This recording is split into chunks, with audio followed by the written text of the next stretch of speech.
Greetings and hello there, everybody. It is me, your beloved Star Wars dad, Nooch Too Good, and welcome to my ultimate guide to Leviathan farming in Star Wars Galaxy of Heroes. Yes, that's right.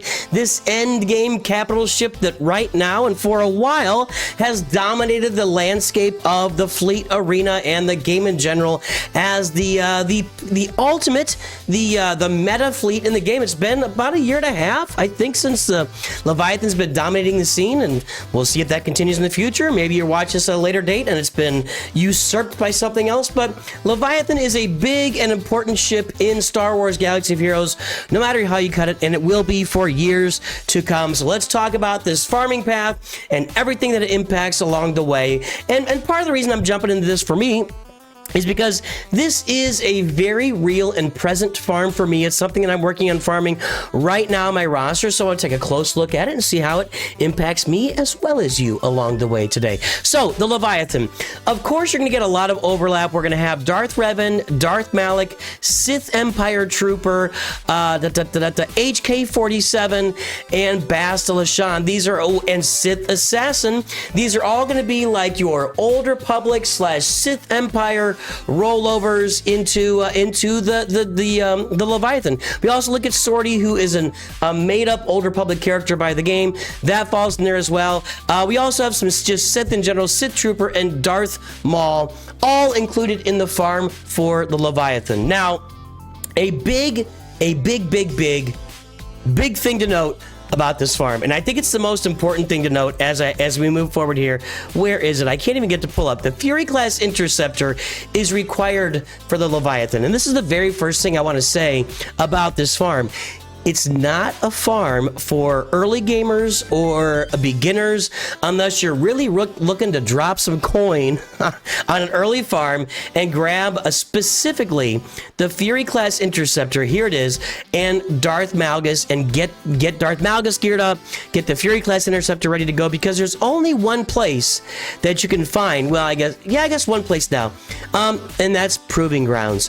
Darth Malgus, both Darth Malgus and the Fury class interceptor are only available in Proving Grounds, although I think you can purchase both for crystals at different points in the game. Like, sometimes they're available, sometimes they're not. There might be special bundles released. You can get Darth Malgus with some of these legend tokens.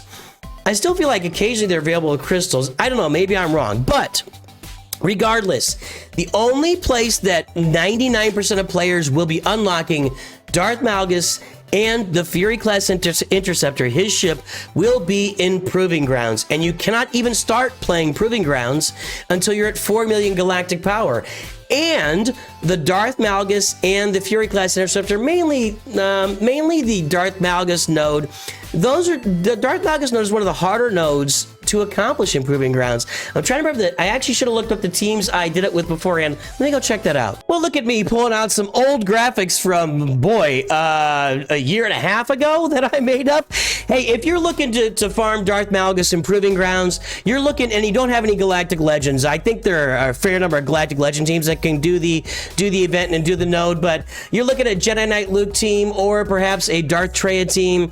You should be able to find your Galactic Legends to do it as well, and the Fury class interceptor shouldn't be all that difficult either. So yeah, maybe I overplayed that a little bit, but regardless, Darth Malgus and the Fury class interceptor are only available in Proving Grounds without finding special packs or bundles or getting them at certain times when they're available in daily shipments or whatever, something like that. I've never farmed any conquest characters with those daily shipments, so I gotta be honest, I don't really pay close attention to that. So that's on me. I apologize. You can let me know. Let's know in comments if they're out there and available. People tell me they are.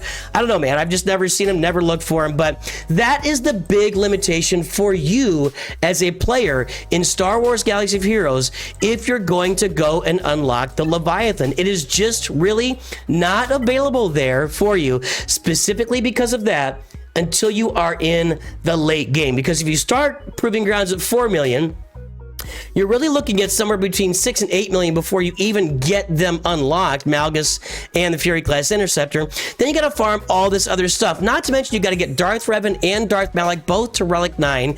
You got to get Sith Empire Trooper, Sith Trooper, Darth Maul, HK-47, Bastila Shan, all to Relic 7. That's light side Bastila Shan, by the way. And Sith Assassin and Sortie up to Relic 5. And farm all these dark side ships, which I actually have farmed. If you look at my roster, I've been thinking about this. Oh, look, it's my reset time. I've been thinking about this for quite some time, and I've had these Sith ships ready to go. If I pull up my Sith ships, the cool thing about the Leviathan farm is it's going to utilize every Sith ship in the game except for the Emperor's shuttle. That's in the TIE Advance. So TIE Advance, the 2 Empire overlaps are not going to be included here in the Leviathan farm, but the rest are TIE Dagger, B-20 Extension class bomber, Scimitar, Mark 6 Interceptor, Fury class Interceptor, and Sith Fighter will all be included in that Leviathan farm. So that's just when we look at the difficulty of the farm, that is the primary thing that I want you to be aware of as you're looking at, I don't know why I have to keep coming back to this like this. The primary things to be aware of is you got to farm a lot of ships. There's 7 different ships you got to farm for this, which isn't that far out of bounds, but I'm unaware of any Lightspeed bundles that'll get you those ships. You can get some of these characters in Lightspeed bundles, like there's now a Darth Revan bundle, which will get you both Darth Revan and Darth Malak if you can combine the Old Republic bundle with it. Sith Empire Trooper, I don't think is included in that bundle. Sith Trooper you can get in a Kylo bundle. Darth Maul will be in a Sith Eternal bundle. HK-47 will be in that Sith Empire bundle for Darth Revan.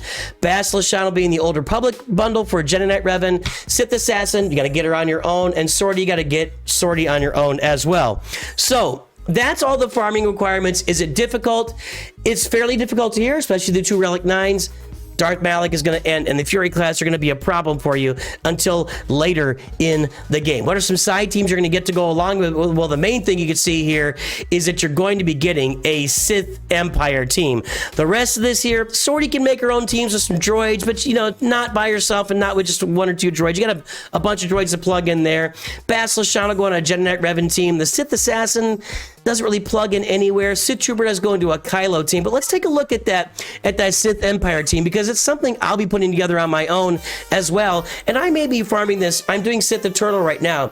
I may be turning my sights to the Leviathan as soon as I get done with Sith Eternal, because I've already got Marauder finished. I've already got Bastila Shan fine. So I've got a pretty good Sith Empire base here. I've got to go get Darth Malak. I got to go get Darth Revan. I probably should get Darth Revan unlocked ASAP so I can start my Darth Malak shard. I need to get on that. Maybe I'll do it tomorrow on stream. I hadn't really thought about that too closely because sometimes Nuke's too dumb, and that's how it goes. So it's got to level up these other guys as well. These guys, again, this is part of the bundle. This is not so much part of the bundle. So some extra characters you got to farm. I think that really Sith Empire is the only team you're really looking at coming out with a really strong contingent, because Darth Revan, Darth Malak, and Darth Malgus at the head of them are really the 3 key components, along with Bastila Shan Fallen, to that Sith Empire team. You can throw in the Sith Marauder in there. You can throw the Sith Empire Trooper in there. Again, Sith Assassin's not really fitting anywhere these days. But you can put together that Sith Empire team. It's really going to come nearly complete out of that Leviathan farm. Out of the rest of it, you're really not looking at. I gotta keep this. Leviathan. The rest of these requirements, Sith Empire Trooper again might go into your Sith Empire team, but so might your Marauder, your Sith Marauder as well.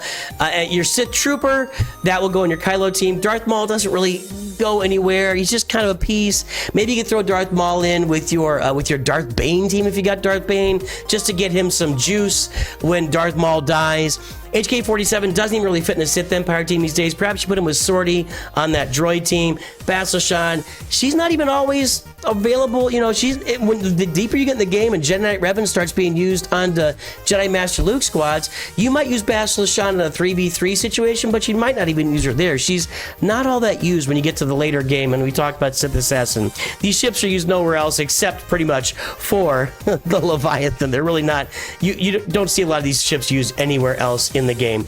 As far as mods, the same thing we say for all the ships. I will talk about the mods for this Sith Empire team a little bit, but the mods, the most important thing when you're looking at your ships, your capital ships and their fleets, is to get 6-dot mods on those capital ships and fleets. If you want them to be working at their maximum, you want 6-dot mods on those guys. I don't have 6-dot mods here yet. Anything above 6-dot, just a basic 6-dot mod is the main thing you need. Anything above that basic 6-dot mod doesn't add anything to your ships. It's just a 6-dot mod period that gets you there. Now let's talk about the mods for the Sith Empire team we're talking about. Darth Malgus has a lot of bonus health and health benefits to having him on the team. So you're going to want to mod him for health, and then health, and then maybe some more health and possibly some health to go along with his health. So it's I don't know. You tell me. Maybe there's maybe some defense, possibly. But Darth Malgus wants a lot of health. Darth Malik is going to want a lot of protection and maybe some tenacity.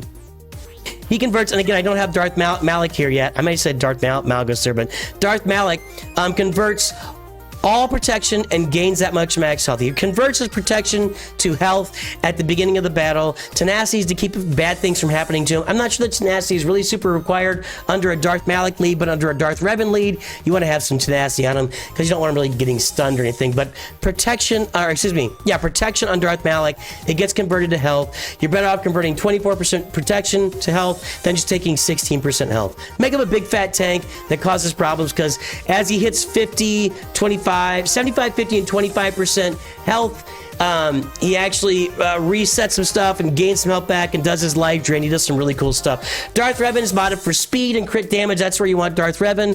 Bastila Shan, get her as fast as possible. Put some potency on her, maybe put some offense up, but mainly as fast as possible for Bastila Shan Fallen. Sith Empire Trooper, if you use him as just a tank, put a bunch of protection on him, a bunch of defense. Don't even worry about speed. He's going to pre-taunt. And then Sith Marauder is just going to be an offensive force. That's how you're going to mod the Sith Empire. But the main thing that we look at with all of our capital ships and all of our fleets and ships is just getting 6-dot mods on them in general.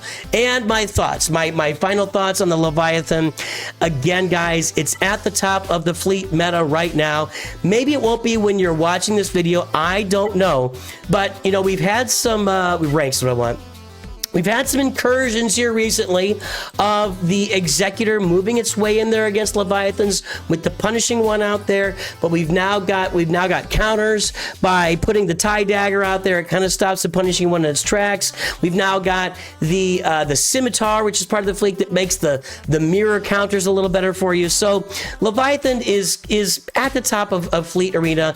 It's probably still going to be there for a while, and even if it's not, if they bring out another capital ship, surely there's going to be a way for you to compete with that capital ship with the Leviathan. Wink, wink, nudge, nudge, know what I mean? Because capital games will surely test their fleets to know that they're working properly and as intended before releasing them to the game. No! Every time. They do it every time. They always test those fleets. What are you talking about? What are you talking about? That's all we got for today, boys and girls. Hope this helps you out with your Leviathan farm. It's a great capital ship.